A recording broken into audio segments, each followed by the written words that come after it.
Welcome back to Daniela Otteri's Italy. Because my trip to Italy got cut short this summer, and those of you who also subscribe to this podcast and newsletter directly at danielaotteri.com, you know why. I was in need of my fix of ancient art. I didn't get to go see the Parthenope show at the Naples Archaeological Museum, but fortunately I have one of the world's greatest museums in my backyard, the Metropolitan Museum of Art. And so last week I went and I spent most of the day in the Greek and Roman wing. I visited a piece that I absolutely love, but also that I think might be fake. It's a thymiaterion, which is an ancient incense burner that would have been used for weddings, ceremonies, or funerals. This one in particular has a ring with 5 figures around it, and each one is holding a different attribute or accessory. So think of them kind of like little action figures. One is holding a pomegranate, another is holding a dove and a plate. Now, 4 of them are actually sitting on the central ring itself, but then there's a 5th who has her own very cute little chair. And on their heads are these pots that kind of look like funnels or maybe like a saucer at the top. And that's where the oils or incense would have been placed and burned. It is freaking delightful. The colors are so vivid and the women feel so alive. It's like I can easily imagine them jumping up to dance a tarantella, swishing their red and yellow gowns around their hips. But also every time I see it, I just think, this thing is way too good to be real. It's too fun, too charming for the ancient world. And not that the ancient world lacked charm, but it had a very different kind of charm than the one that appeals to us today. And this ain't it. So I think it could be a pastiche, meaning kind of a mix of something ancient with something modern that was pastiche together to make it more appealing on the art market. Maybe it's also just an outright forgery because, again, this thing is too good to be true. So I decided to actually investigate whether my gut instinct was correct. The label says it came to the Met collection in 2012 as a gift from the collector Mary Jaharis in honor of Thomas Campbell, the former director of the Met. The label calls it an incense burner from the second half of the 4th century, Tarentine, meaning from around the city of Taranto, which is in Puglia in southern Italy, the heel of the boot. When I got home that day, I looked it up on the Met website and I read the very little bit of information that's there about it. And I was most interested in the provenance. Provenance means where the thing comes from. And that's when I got really very, very suspicious. I decided to make a post for Instagram because there are many ancient art scholars and enthusiasts there. And I thought, let's see who else might have thoughts about this. And here's what I wrote in a slideshow on Instagram. If you want to see it for yourself, go to Instagram and look for my handle, Daniela_Otteri_Italy. I wrote, I love this beautiful thing, but I think it's a fake. Please prove me wrong. It belongs to the Metropolitan Museum of Art, and it is a terracotta incense burner from the second half of the 4th century BCE, reflecting a local cult, probably that of Demeter and Kore, who the label says were widely worshipped in southern Italy and Sicily at that time.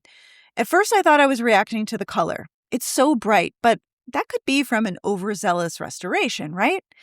Yet there's something about the faces and the poses of the 5 women. They look like they belong in a Bing Crosby movie, not ancient Taranto. It's supposedly Tarentine. Modern Taranto has been a hotbed for tombaroli, tomb raiders, and illegal antiquities dealing, so that actually makes me hopeful that it could be real, because the bright colors and state of preservation could be explained by having been plucked directly from a sealed tomb in the 1980s. The biggest red flag is that there's nothing else like it, not even close. I even looked through the entire catalog of ancient terracottas from southern Italy and Sicily in the J. Paul Getty collection because that's the kind of wild and crazy girl I am. And I found nothing. Lastly, I did a very brief Google of the 2 collectors who had it before the Met acquired it in 2012, and that's a whole other can of worms. I'm curious. What do you think? Send this to your friends who love the ancient world and see what they think. I would be seriously delighted to be proven wrong. Lots of people jumped into the conversation, particularly about my suspicion that this could be a fake because it's in a big, important museum, the Metropolitan Museum of Art, which is the third largest museum in the world and one of the most important cultural institutions anywhere. I worked at the Met myself for 16 years, specifically at the Met Cloisters, which is the medieval branch, and I have tremendous respect for the institution, even if I also have a few criticisms from the inside, but, that's going to happen over 16 years. But what I know from having studied art history as a graduate student, especially my work in Florence, and from working at the Met all those years, is that things are a lot less put together, polished, and funded in the art world than anyone believes they really are. This post got over 21,000 views, which for a nerdy Instagram account like mine is quite a bit, and comments, 110 of them. Among them were the stock characters you find in social media comments. There was the authority figure, an older man. Essentially, he says, this is the Met. They know what they're doing. Ask the professionals. They're very nice. Quote, you're probably being too suspicious. Okay, fair enough. Then the armchair expert with no credentials who demanded to know all of mine. And he was very upset that some random person on the internet, I just made air quotes, would speculate about such a thing. And I pushed back and I said, well, I am an art historian and this is exactly what art historians do. He said, I should be doing chemical tests. Surely there are tests for this. I studied chemistry. Do I really think the Met would put this on display without professional scientific testing? Also, how dare I have an opinion without lab access? And the more we discussed, again, air quotes, my credentials and his lack thereof, the more he doubled down on the idea that I had no real authority to question this. Other people jumped in too, including a couple of professional art historians. One in particular shared that independent scholars are often the ones who clear up misattributions, sometimes because they have the time or the specific expertise that wasn't available on a museum staff at the time. And she talked about having fixed a misattribution herself, which was published in the Journal of Design History. Other people made general observations that were very, very interesting and useful. Someone took my Bing Crosby comment a step further and said that to them, it looked more Art Nouveau, the style of art from the late 19th century, early 20th century in France, pointing to the Art Nouveau twist, a distinct twist of the torso that you see in the figures. So when I said Bing Crosby movie, I meant that the cheeks were really rosy and the lips were red in a very stylized way that made me think of Rosemary Clooney and Vera Allen in White Christmas. But yeah, actually, Art Nouveau was much more accurate. And someone else commented that forgeries from the modern era can often be detected because the faces have too much personality. In the ancient world, faces would have had very blank gazes. And because we live in a society that prizes individuality, that just naturally comes out in the work of modern artists, even when they're trying very hard not to let it happen. And it's really this that was setting off my art history spidey sense, because if you look at a lot of art, which I have because it's my most favorite thing in the world to do, whether I'm traveling or sitting in my living room flipping through books, your eyes become trained. I also direct messaged my post to a couple of art history friends. One of them, Lily Stoner, who is an ancient art scholar and a PhD, she said, these terracotta figures or similar ones flooded the art market in the late 19th century because the French were obsessed with them. And that immediately connected to that comment about the Art Nouveau twist. Another comment addressed to the guy who was insisting that scientific testing could solve anything explained that really stylistic analysis remains the very best tool in determining whether something is an authentic work of art or a fake. Also, his handle is Mark Gothko, so shout out, that is an amazing handle. And Mark Gothko is right, even if it seems counterintuitive because we assume that if we just test the thing, science will give us the final answer. But it's not a DNA test. Before we get into all of that, let me introduce the most scandalous part. So the next thing I looked at was prior ownership.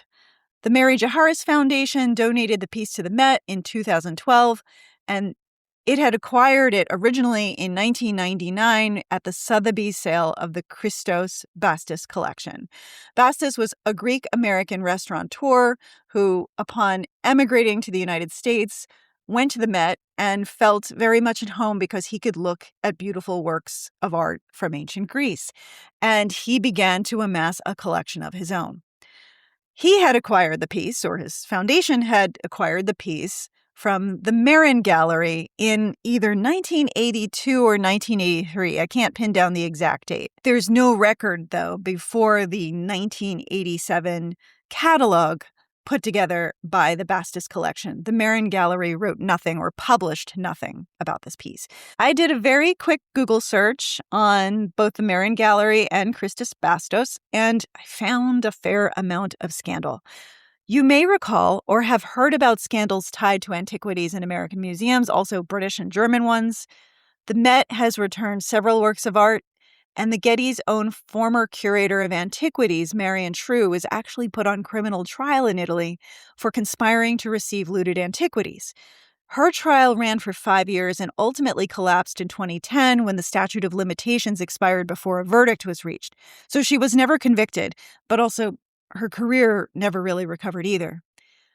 The dealer tied to that whole network, his name was Giacomo Medici, and he actually did go to prison. He was convicted in Rome. He was sentenced to years behind bars. All of this has been a very big deal in this field, and if you're interested in this topic, which includes transnational crime syndicates, the politics of donors and museums and ancient art, and also how backroom deals are brokered, then I highly recommend you read the book Chasing Aphrodite, The Hunt for Looted Antiquities at the World's Richest Museum.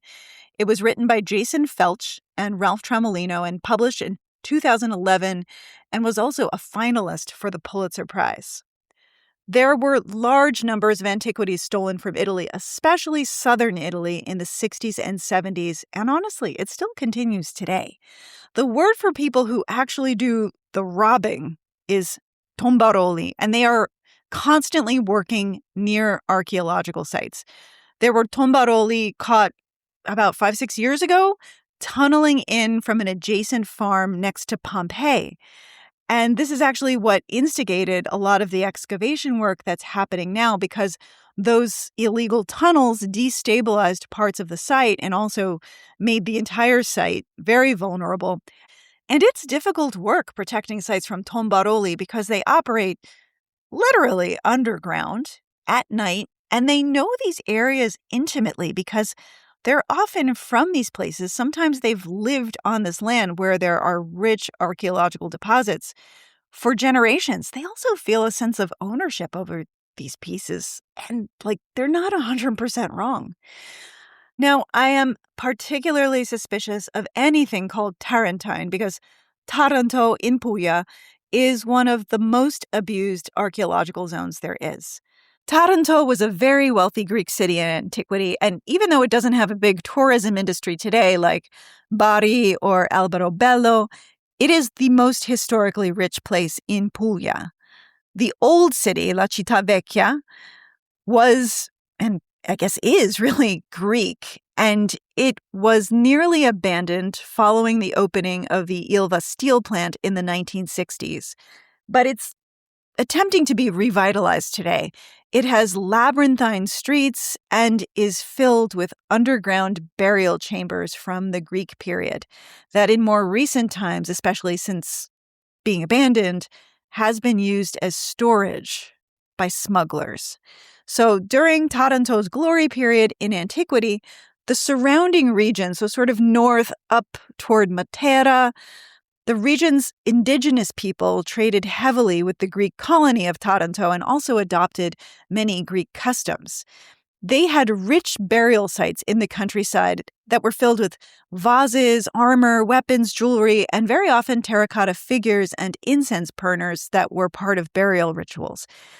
You will find photographs from the 1960s of a field with mounds that look like freshly dug graves, and they are, except they're a couple thousand years old. Their contents were sold illegally on the black market, often through dealers working for wealthy collectors.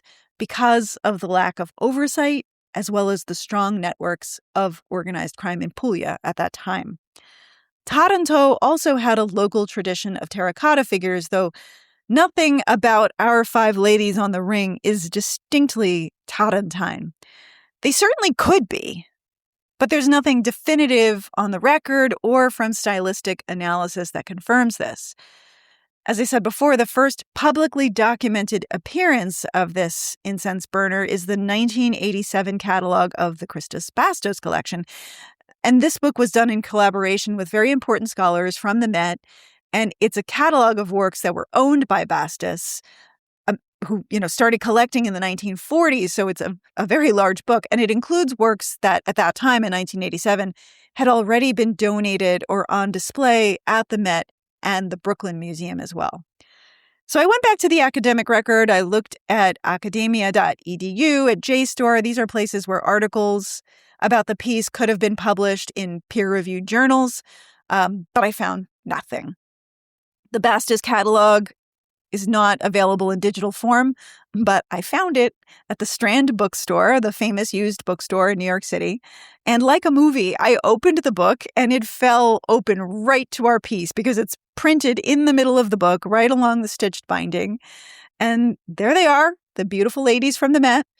And the accompanying text discusses the construction. All 5 figures are made from the same mold, it says, with arms, feet, and accessories added separately, molded by hand in terracotta and seated on a ring. These technical descriptions matter because they show that someone looked closely at how this thing was put together.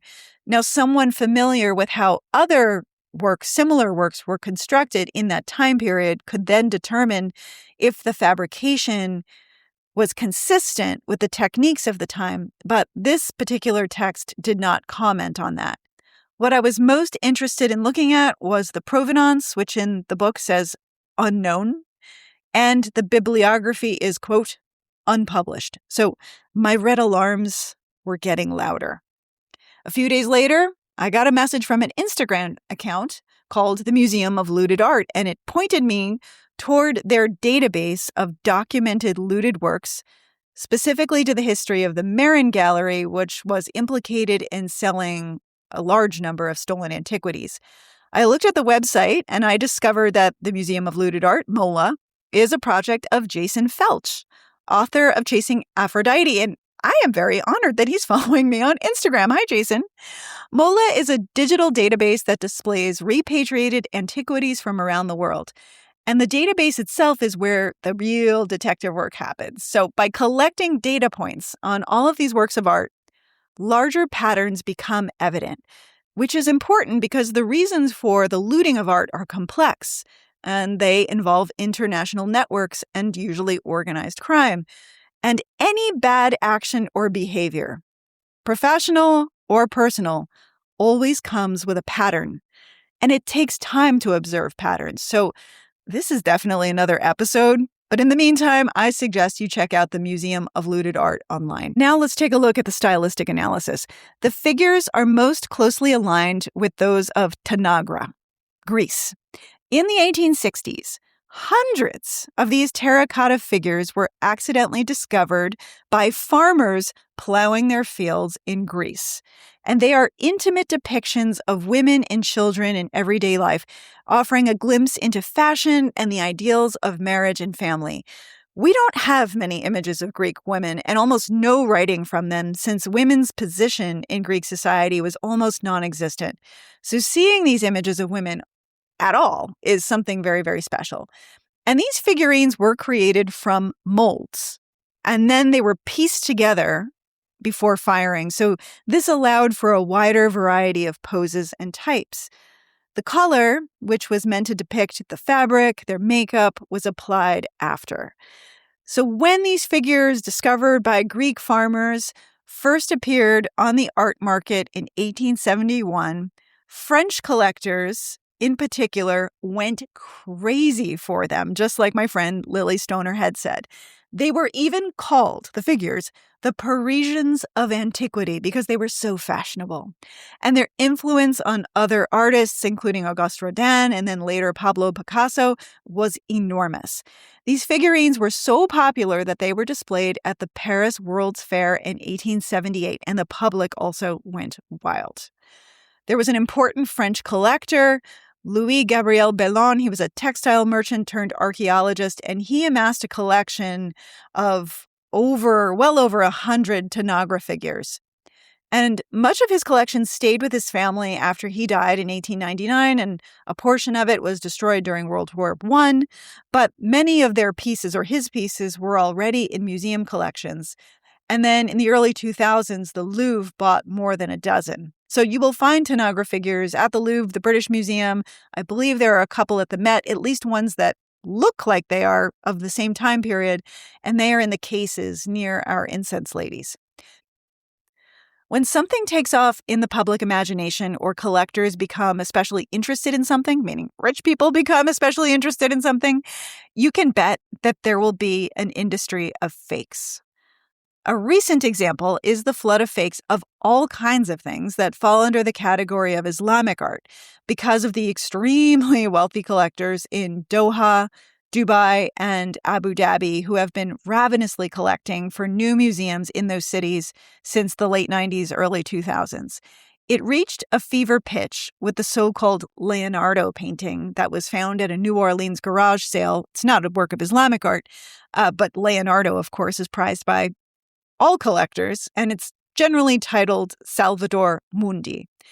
For the record, I have never for 1 minute believed that thing is an authentic Leonardo, especially not in 2017 when it sold at Christie's for $450 million. And it wasn't immediately clear who purchased it, but it turned out to be the Saudi Crown Prince, MBS, Mohammed bin Salman, and it was destined for the Louvre, Abu Dhabi. But since then, another word has never officially been spoken about it. I assume it's sitting in a vault somewhere, I guess, but certainly it's because that thing is in no way an authentic Leonardo. So let's go back again to the 1870s. The art market in France was flooded with counterfeit Tanagra figures, and our women on the incense burner, they look a lot like these Tanagra figures. They've got more personality than most, though, and they're similarly beautiful. They're elegant. They're painted with visible clothing and cosmetics.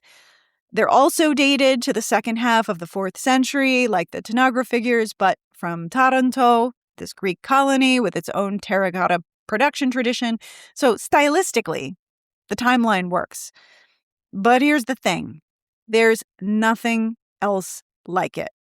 Throughout the other southern Italian Greek colonies, most notably Paestum, you will find hundreds and potentially thousands of terracotta heads of females with an incense burner saucer-like thing, often in the form of a flower, atop her head. These were votive images. So imagine pilgrims going to the temple of Hera, and they could buy this terracotta head, which was probably pretty inexpensive, and then they would light it, if there's incense, some sort of way to light a candle on top of it and put it on the altar as a symbol of devotion. We know this because archaeologists have found huge sealed boxes of them excavated right adjacent to the temples, and they were filled with these votive images. So the idea is probably the temple received so many of them, and because they were sacred objects, because somebody had left it there as a prayer, as a devotion, they didn't want to just throw them out. So they sealed them in a box near the temple and then buried them. So we can imagine these temples always with an altar filled with these terracotta heads burning incense or candles.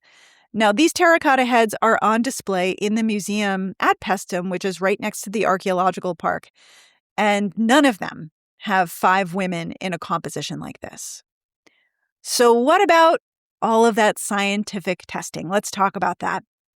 One assumes that a giant institution like the Met has thoroughly tested everything.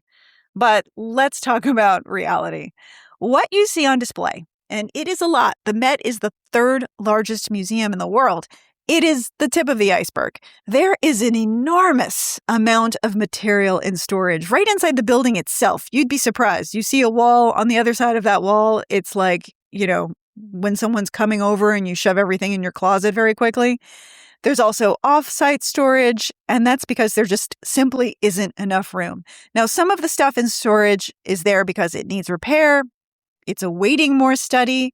Very often, there are works of art there that have already been determined to be complete fakes and nobody knows what to do with them, so they, just lives in storage forever. And sometimes it's artwork that just doesn't fit the story that the curators are trying to tell in the galleries. And things get rearranged periodically to tell more stories or different stories. And this is true of most museums. Now, it's easy, of course, to assume an institution like the Met is very rich. It's packed. The admission is not cheap. And the names of the world's wealthiest people are inscribed all over the galleries. But still, running a place like this is very expensive, just keeping the lights on, the staff paid, and the number of experts relative to the sheer amount of work is tiny. State-of-the-art equipment is constantly evolving, it's expensive, and then it requires trained personnel that know how to operate it. And conservation is one of the most poorly paid professions. There are very few university programs that exist, the training is long, and it requires the kind of person who is literally able to watch paint dry, someone who understands organic chemistry, and then is also a skilled artisan. You don't usually find all those things in one person. Then you have to intern or apprentice for years, and the pay, even at the top end of the profession, is barely a living wage. So it's really a vocation. It's a labor of love. And art history in general, any scholarly research, frankly, is low paid. And becoming a curator requires a PhD, which is a long and poorly paid road. And the funding to actually study these objects comes from a small handful of foundations, and universities supply very little money these days. All of this work is slow and tedious, and it is an outsized expectation to think that everything on display has been thoroughly studied. Then you've got the internal politics. So let's imagine you have a rich aunt. Let's call her Aunt Mary. And she gives you a bunch of really ugly tchotchkes. But also, she promised to pay for your kids' college tuition someday. So you know what? Every time Aunt Mary comes over, you're going to put those tchotchkes out and talk about how much you love them. So some donor relationships are like that. Some are even more charged with that. But assuming nothing nefarious, it's a common story inside museums. As for the science that can be applied to our terracotta ladies, the main dating tool in this case is called thermoluminescence. And what that does is measure the energy that is stored in the object since it was last fired in a kiln. But forgers can absolutely defeat this. They can carve fakes out of actually ancient fired material. So say they got something ugly that nobody wants to buy, they can make something new from that. They can grind ancient ceramic into new clay, and they can also artificially irradiate pieces with X-ray equipment. There are documented cases of organized rings producing thousands of fake Greek and Etruscan objects exactly this way. So a piece that's entirely modern can still pass a scientific test. I remember very clearly when I was studying in Florence, I had a professor who was also a conservator, and the school had a project restoring a chapel, a private chapel that was right in the middle of Florence. And she told me how she was regularly approached by people, known forgers, and apparently the conservators and the forgers all kind of know each other. Someone who wanted to buy some mold scraped off of the wall of that chapel because a forger could mix that into the pigment of a quote, new painting to help it pass any future scientific testing. So also think like how poorly paid this whole field is. And, maybe selling some molds is a way to get the greater good addressed. And I'm not suggesting that's not what happened at all with my professor. I'm just, speculating at large to say scientific dating, it's got a lot of problems. Now, the Louvre, because they have all those Tanagra figures, they did use thermoluminescence to study them, and they got some really clean answers. The ages sorted the figures into two distinct clusters. One landed around 2,300 years old, so genuinely ancient. And then there was a separate cluster that landed around 150 years old, which lines up with the 19th century forgery boom that we're talking about. And here's another plot twist. If the molds used to make the terracotta figures were also discovered, someone could make a modern forgery that could be authentically ancient in design and pass the stylistic analysis, but not the technical one. Unless, of course, the forger mixed in some ancient materials or created a pastiche, a mix of ancient figures redesigned and repurposed in a different way, which is, I think, the most distinct possibility for our ladies at the Met. And as far as I can tell, there's no record of this piece ever having been thermoluminescence tested, not at the Met, not going back to 1987, and that gap in the record is noteworthy. It's not necessarily a smoking gun, but it's really suspicious. So let me go back to my very first gut instinct. I've looked at this piece very closely now, and the truth is I don't love it as much as I did. At first, it was so incredibly charming, but now that I've started pulling it apart with my eyes, I see too many inconsistencies for comfort. I see that Art Nouveau twist, and I can't unsee it. But I still very much want it to be real. But my verdict, based on my initial reaction and everything that I've now learned, is that it's not an authentic ancient piece. I want to be very clear. I am not accusing the Met of anything nefarious. I don't know the politics behind this object's display, and I will leave open the possibility that the curators have a very good reason to believe it's real, but they haven't had the time or the resources to publish the research that would prove that. It's one of many thousands of objects in one of the world's best Greek and Roman collections, so I am not alleging scandal or deception. What I am doing is trying to make you curious. When people tell me when they're planning their Italy trips that they don't want to go to a museum, I think it's because they mean I don't feel like eating my broccoli. It's like something you're supposed to do, but something people don't necessarily enjoy. Because people walk into a museum assuming that everything is over their heads, they read a label or two, and they burn out fast. Labels are hard. They drop you into a story mid-sentence with some detail that can feel inconsequential, if not outright boring, and after 10 or 15 of those, even a very good label will struggle to pull you in. But there are so many ways to look at an object, and I think you should let yourself be pulled toward just a few things, even somewhere as overwhelming as the Uffizi or the Vatican museums. Follow what you find beautiful or strange, then take in that picture or object or whatever it is, and look at the label. Snap a picture of the label and look at it again later. Nobody, myself included, takes in a museum with equal attention to everything. And returning again and again to a museum is an enormous pleasure. You get to know the museum like a friend.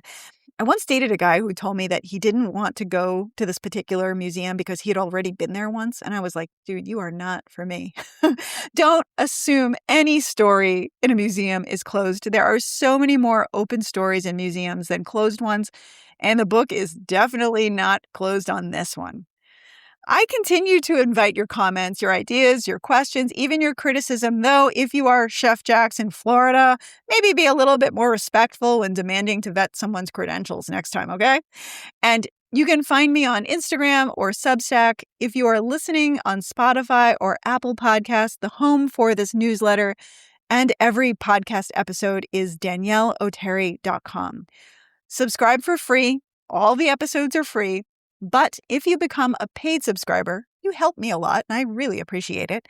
You get the monthly live Q&As with me. You get monthly deep dives and the destination guides that has really rich material on places like Rome, Florence, Venice, Naples. If you don't want to do any of those things, maybe just share this. All these little things really help me out.